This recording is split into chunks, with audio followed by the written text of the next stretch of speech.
साकुरा cherry blossom, जिसे कि English में बोलते हैं, बस ख़त्म होने वाला है। तो अभी जो बचा कुचा साकुरा चेरी ब्लॉसम है, इसको आपको दिखाता हूँ मैं एक बार। जापानीज़ पार्क कुछ इस तरह के होते हैं। मेन रोड के साइड में इन लोगों को जो भी जैसे भी जितनी जगह मिलती है वहाँ पे इस तरह से ये लंबे लंबे स्ट्रेट पार्क बना देते हैं।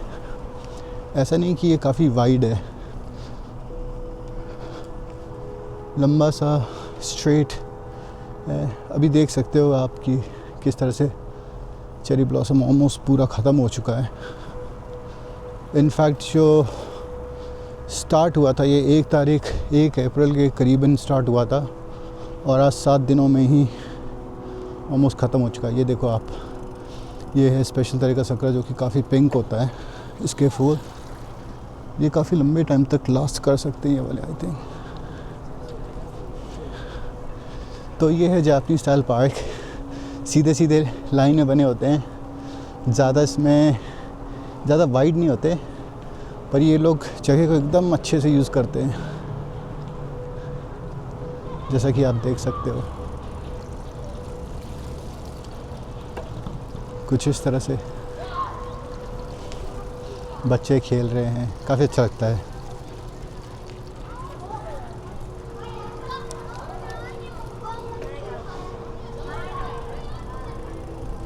I really like this design of park। और ये बहुत अच्छे से मेंटेन भी करते हैं। तो पार्क तो मैं तो साइकिलिंग कर रहा हूँ, पर मैं आपको ये दिखाना चाहता हूँ। आप देख सकते हो अभी भी लगे हुए हैं कहीं कहीं पे फूल। 7 दिनों के अंदर अंदर ये हालत है यहाँ पे। और ये देखो सामने ये नदी भी है। ये है ये है मैन मेड नदी, जो कि यूजुअली जापानीज़ पार्क में होती है। जापानीज़ पार्क में ऐसे पेड़ होंगे लेफ़्ट और राइट में, और साथ में इस तरह से किसी तरह की एक नदी होगी।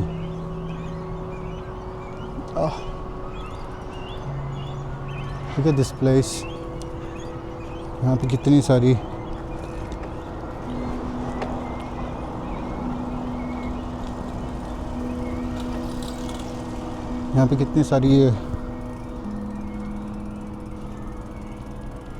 ये एक तरह से आप देखो तो इन चिड़िया के लिए हैबिटेट बना रखा है। दिखाता हूँ मैं एक सेकंड रुक करके आपको।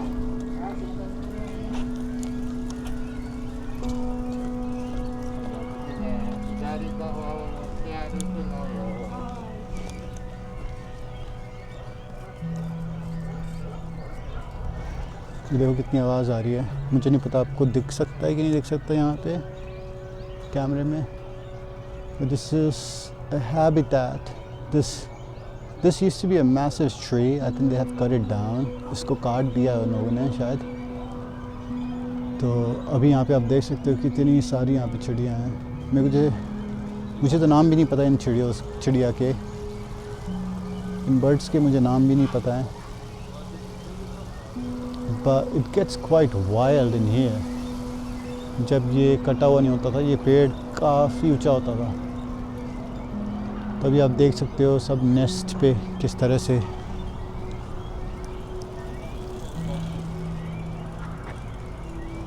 जो आपको दूसरे एंगल्स दिखाता हूँ। तो देखो इस तरह से ना पानी होता है हमेशा, इस तरह से हमेशा ये ना जापानीज़ पार्क में मैन मेड रिवर होती हैं, जो आई थिंक ये कहीं ना कहीं ये रिवर जो है ना सी से कनेक्टेड है एट सम पॉइंट। मुझे एक बार मैप देखना पड़ेगा। और ये लोग इसकी काफ़ी सफाई करते हैं। तो आप ये लोग साल में एक बार सफाई करते हैं। कुछ जापानीज़ शोज़ भी हैं जो कि नदियों की सफाई को ना ब्रॉडकास्ट करते हैं टेलीविज़न पर। ये देखो, ये टोक्यो है, ऐसा नहीं कि कोई कंट्री साइड एरिया है। टोक्यो का ऑलमोस्ट आउटस्कर्ट्स, जहाँ भी इनको जगह मिलती है इस तरह के, ये लोग कोशिश करते हैं कि पब्लिक पार्क बनाएं जहाँ पे लोग चल सकते हैं। बगल में ये इंडियन इंटरनेशनल स्कूल है, इस रिवर के ऑपोजिट साइड पर। जो बच्चों की आवाज़ आ रही है ये इंडियन इंटरनेशनल स्कूल से आ रही है। जो जापान में जो इनकी काफ़ी पॉपुलेशन है, this old age population, so it's really good if you have facilities like this.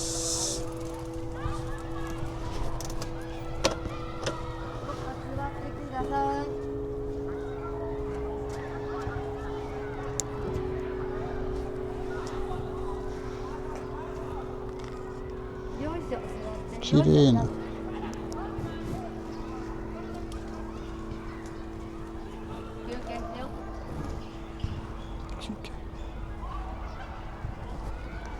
こんにちは。こんにちは。元気ですか？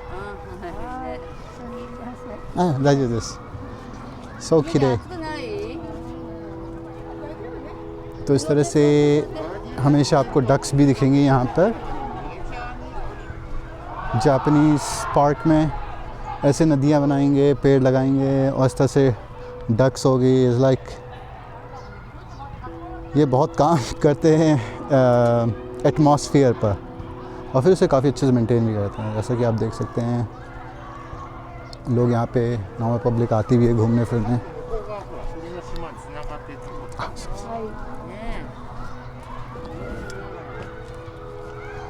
और इसके नदी के जस्ट ऑपोजिट ये जो बिल्डिंग दिख रही है आपको, ये है इंडियन इंटरनेशनल स्कूल की। आई थिंक यहाँ पे मोस्टली इंडियन ही पढ़ते होंगे। इंटरनेशनल स्कूल है तो इनके जो यहाँ पे टीचर्स हैं, I think mostly Americans. Actually मुझे आँखों से तो यहाँ पे जापानीज़ ज़्यादा दिख नहीं रहे अंदर, एंड आई एम सरप्राइज कि इतने सारे इंडियन बच्चे भी हैं जापान में। Anyways, what do I know. तो कुछ इस तरह से दिखता है जापानीज़ पार्क। ये जो आप दिख रहा है, ये जो आपको बुढ़ी सी औरत दिख रही है, यहाँ पे केयर टेकर्स हैं ओल्ड एज में जो लोग काम करते हैं, और इस तरह के जो ओल्ड एज लोग हैं उनको घुमाने फिराने, उनकी अच्छी देखभाल करते हैं। और अगर आपके पास इस तरह का व्यू हो तो फिर काफ़ी अच्छा है। अभी मैंने इनसे बात करी, मैंने बोला कि आप ठीक हो, तो बोलते हैं हाँ ठीक है, हम सॉरी कि हम तो परेशान करें। तो मैंने बोला नहीं, कोई परेशान नहीं करने की बात है, मुझे तो इनफैक्ट मज़ा आ रहा है आप लोग यहाँ पर। अपनी लोग किस तरह से, आई मीन ये एरिया ऐसा नहीं कोई, ये टोक्यो है तो यहाँ पे टोक्यो में जापानी लोगों को जहाँ पे जगह मिली मेन रोड से अलग, मतलब मेन रोड से कहीं आसपास में जो भी उनको छोटा सा जगह दिखी, तो उन लोगों ने इस तरह से मैन मेड रिवर्स बना रखे हैं। तो जापानीज़ लोगों का जो सूरज सिस्टम है काफ़ी अच्छा है, और अगर इंडिया होता तो यहाँ पे सूरज होता बट जापान में ऑपोजिट है। जापान के अंडरग्राउंड सूरज है, काफ़ी बड़े हैं टनल्स। तो उनको जो भी इस तरह की खाली जगह मिलती है तो इस तरह से पब्लिक के लिए कुछ ना कुछ बनाने की कोशिश करते हैं ये लोग। तो मुझे ये बहुत अच्छा लगता है ये सब यहाँ पे, मतलब देख करके। अगर आप टेंशन में भी हो तो आप एक ऐसे एटमॉस्फेयर में हो तो आपकी पूरी टेंशन चली जाती है। देखो किस तरह से, ये कोई फेमस जगह नहीं है, इनफैक्ट ये बहुत ही नॉर्मल सी जगह आपको दिख रही होगी, कुछ भी फैंसी नहीं है। घर भी पुराने स्टाइल के बने रखे हुए हैं, सब कुछ पुराने स्टाइल में है। इनफैक्ट यहाँ पे मेरे को छोटे छोटे मच्छर भी दिख रहे हैं, फ्लाइज भी दिख रही हैं। तो ऐसा नहीं कि ये कोई बहुत अच्छी जगह है तो इस तरह से बना के रखा है। ये है जापान का लेआउट, जो शायद बहुत लोग दिखाते भी नहीं हैं इंटरनेट पर, क्योंकि मैंने अभी तक कोई वीडियो नहीं देखा। यहाँ पे लोग दिखाते हैं टेंपल और फेमस जगह और हिस्टोरिकल प्लेसेस, ऐसी जो जगह हैं जो कि रियल जापान को बनाती हैं जापान, वो किसी को ज़्यादा पता भी नहीं है, ना ही लोग दिखाते हैं, क्योंकि मेरे ख्याल से ये इतना इंटरेस्टिंग नहीं है लोगों के लिए। काफ़ी आवाज़ आ रही बच्चों की। एनीवेज हम घर चलते हैं। Bye bye. को मैंने बाय बाय बोला तो मुझे काफ़ी अच्छा लगा। देखो क्या, बस अब चलते चले जाओ, कुछ करने की ज़रूरत नहीं। काफ़ी ज़्यादा फ्लाइज भी हैं सामने। मतलब देखो, ये है रियल जापान, जो शायद लोगों को पता भी नहीं है। कैसे से रुक गई सीमा से।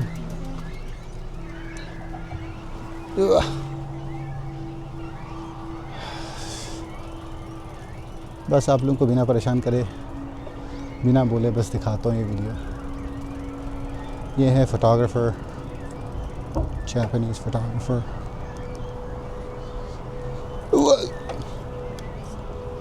बना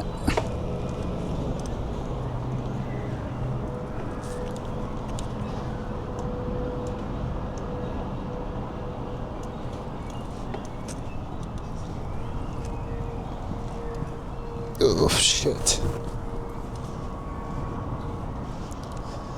सन है मेरे पीछे, तो मेरी शक्ल तो वैसे भी नहीं दिखेगी।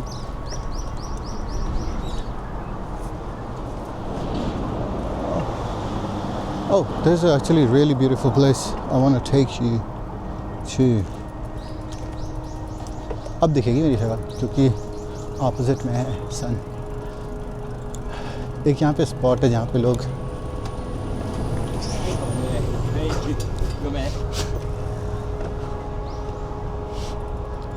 सॉरी बोला उसने।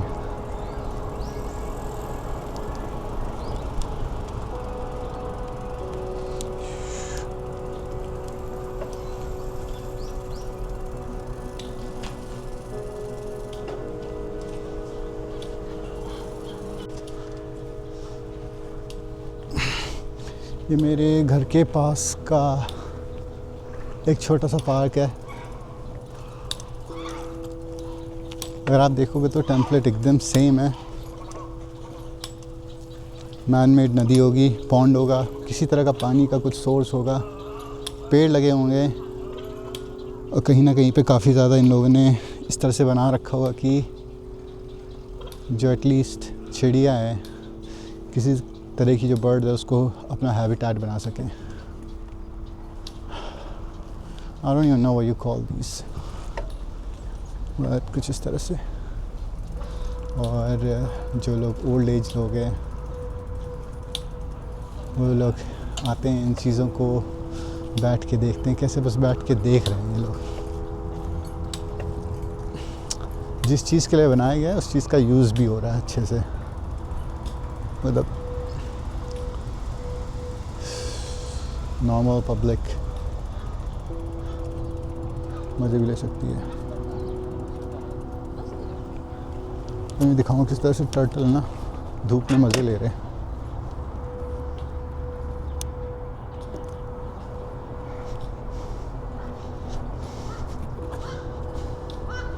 हाँ ना, आपको दिख सकता है कि नहीं दिख सकता?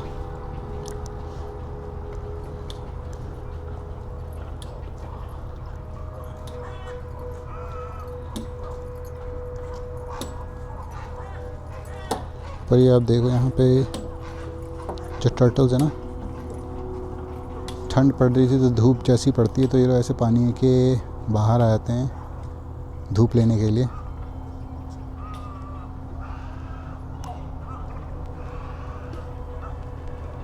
साथ में ये बड़ी सी चिड़िया, आई डोंट नो उसे क्या बोलते हैं, क्या नाम है उसका। बस इस तरह से सब लोग मस्ती कर रहे हैं, मतलब रिलैक्स कर रहे हैं, चिल कर रहे हैं। चाहे वो हो वाइल्ड लाइफ, चाहे वो हो इंसान, सब यहाँ पे आके शांति में एक साथ उस नज़ारे का मज़ा लेकर के अप्रिशिएट कर सकते हैं जापानीज लोगों के हार्ड वर्क को। That's how it is. Now I'm gonna ride the bicycle.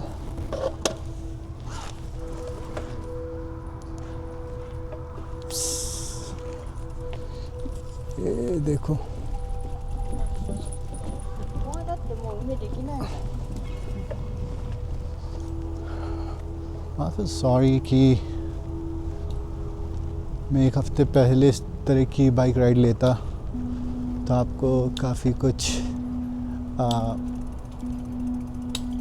अगर मैं एक हफ़्ते पहले ये बाइक राइड लेता, इनफैक्ट मैं 4-5 दिन पहले भी ये बाइक राइड लेता तो आपको काफ़ी सकुरा दिख जाता था। एक चीज़ मैं आपको और दिखाना चाहूँगा, वेट, सी दिस।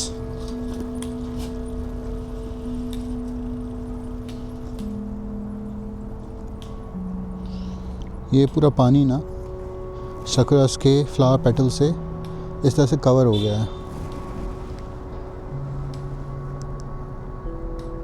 इस तरह से इन्होंने कवर कर दिया है।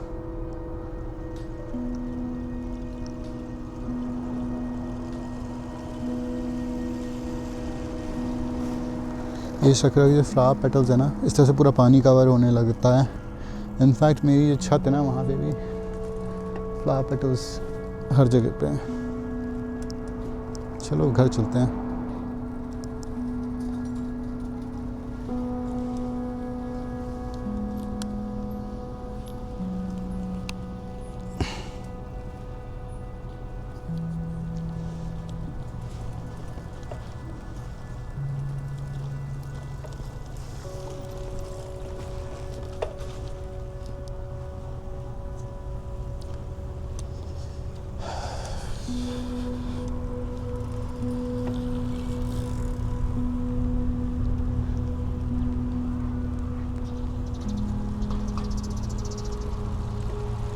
बताओ आ रहा है कि मज़ा नहीं आ रहा है? अब आप सोचो, वीडियो में इतना अच्छा लग रहा है तो मुझे कितना अच्छा लग रहा होगा, जो कि मैं यहाँ पे साइकिल चला रहा हूँ।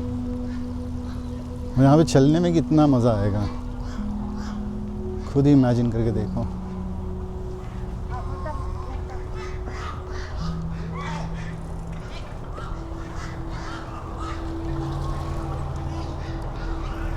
जापानीज़ लोगों के पार्क सिस्टम का जो टूर है, बताना आपको कैसा अच्छा लगा। अगर आपको अच्छा लगा तो मैं और इसका ऐसा वीडियो बनाऊंगा। ये एक्चुअली मुझे भी बनाने में काफ़ी मज़ा आ रहा है। मैं जस्ट इंजॉय कर सकता हूँ और आप लोग मेरे साथ इंजॉय कर सकते हो। ये इस तरह का वीडियो है। अब देखो सीधे जैसे मैंने आपको बोला था, एक लाइन पे सीधे सीधे इस तरह से आर्किटेक्ट ने डिज़ाइन कर रखा है। और ये बहुत डिज़ाइन, इस डिज़ाइन के बारे में उन्होंने काफ़ी सोचा है, काफ़ी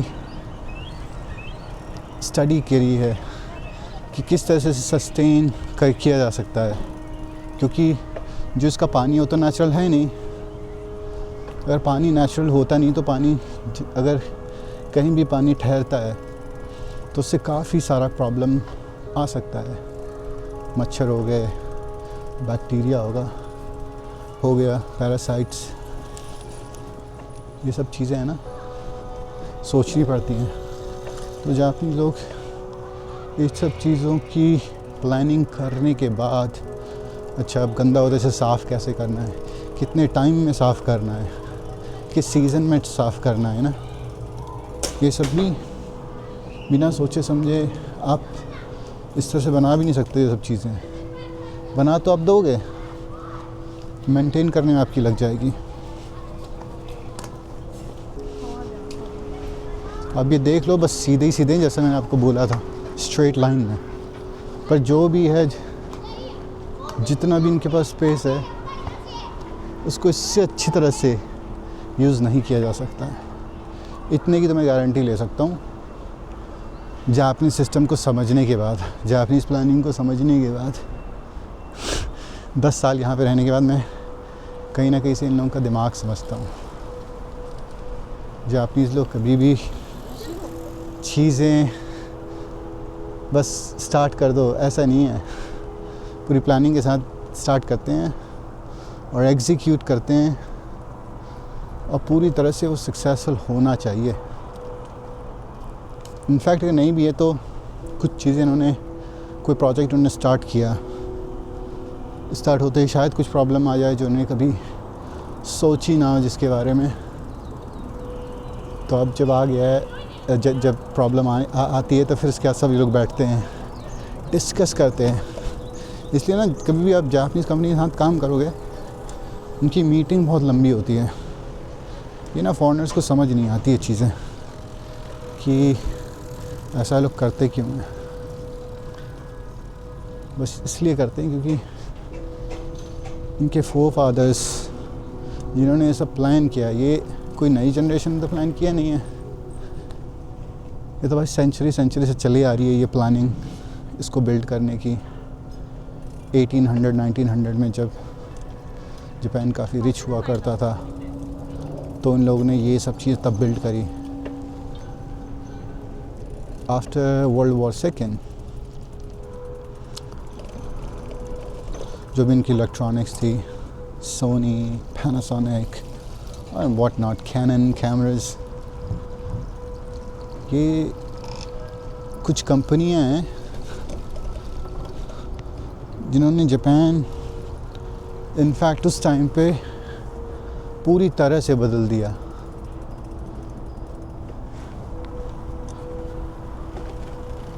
ये ट्रांसफॉर्मेशन दिख रहा है आपको, ये उस पैसों का ट्रांसफॉर्मेशन है जो सेकेंड वर्ल्ड वॉर के बाद जो जापान ने कमाया। इन लोगों ने बहुत कुछ इन्वेस्ट किया, स्पेशली इन लोगों ने पब्लिक सर्विसेज, पब्लिक फैसिलिटीज़ में, इंफ्रास्ट्रक्चर में इतना ज़्यादा इन्वेस्ट किया कि ये सब आपको पुराने जो भी कंस्ट्रक्शन दिख रहा है, जो भी पार्क दिख रहा है, ये सब उस टाइम का ही है प्लानिंग का। उनके पास पैसे काफ़ी थे। अभी तो खैर Japan is going through hard time I guess, like comparatively जब ये शायद दुनिया की one of the rich country हुआ करती थी, तब से अभी में काफ़ी डिफरेंस है। I think still it is world's third और फोर्थ स्ट्रॉन्गेस्ट इकानमी। देखो आप, बस स्ट्रेट लाइन में बने हुए हैं सब कुछ। कहीं पे कुछ ज़्यादा आपको सुंदर दिखेगा, कहीं पे आपको उतना सुंदर नहीं दिखेगा। तो वो बस पर्सपेक्टिव की बात है। अगर आप ओवरऑल आओगे, यहाँ पे वॉक लोगे, ख़राब तो कुछ नहीं बना हुआ है। और ये लोग मेंटेनेंस पे इतना ज़्यादा काम करते हैं ना भाई, मैं जितनी भी वीडियो बना लूँ ना इस बार वो कम पड़ेगी।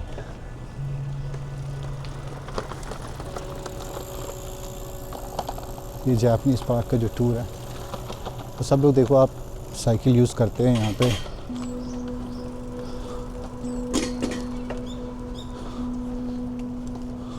जापान क्या है कि एक कार प्रोड्यूसिंग कंट्री है। जापान है एक कार प्रोड्यूसिंग कंट्री, तो यहाँ पे जो कार के लिए जो भी रूल्स है ना, काफ़ी स्ट्रिक्ट है, बहुत ही ज़्यादा स्ट्रिक्ट है। मेरे ख्याल से इतनी छोटी कंट्री में इतनी ज़्यादा कारें हो ना, मतलब आप पोल्यूशन की किस लेवल को हद से पार कर सकते हो अंदाज़ा भी नहीं है। इनफैक्ट पार्किंग हो गई, मतलब जिन लोगों के पास कार इतनी ज़्यादा होंगी, अगर रूल इतने स्ट्रिक्ट नहीं हो, कहीं भी इंसान कोई भी कार पार्क कर रहा है। पर आप देखो कहीं भी आपको कोई ऐसी पार्क हुई दिखी गाड़ी की, कोई इंसान बस पार करके छोड़ के चला गया है। बहुत ही ज़्यादा स्ट्रॉन्ग रूल है भाई जापान में कार चलाना। जापान में इनफैक्ट दारू भी एक बार पी ली और पकड़े गए, लाइफ टाइम बैन है, लाइफ टाइम। उसके बाद बन ही नहीं सकता आपका ड्राइविंग लाइसेंस बन ही नहीं सकता, चाहे आप जापानीज़ हो चाहे फॉरेनर हो। इनफैक्ट फॉरेनर हो गए तो भाई आपकी तो वीज़ा में ऐसी प्रॉब्लम आएगी ना, तो गलती से ही मत करना, मैं यही सबको बोलता हूँ। और मेरे जब इंडियन दोस्त भी आते हैं ना, तो वो लोग पता क्या बोलते हैं, अरे पीले कहाँ कौन पकड़ रहा है, कौन पुलिस मिलेगी, लोग ही नहीं दिखते हैं।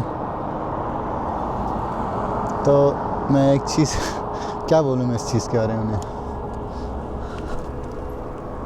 ऑब्वियसली आपके पास इतना डेटा है नहीं जितना मेरे पास है। पता है कैसे चीज़ें अच्छी और बुरी तरह से यहाँ पे काम कर सकती हैं। अभी यहाँ पे से पार जाएंगे।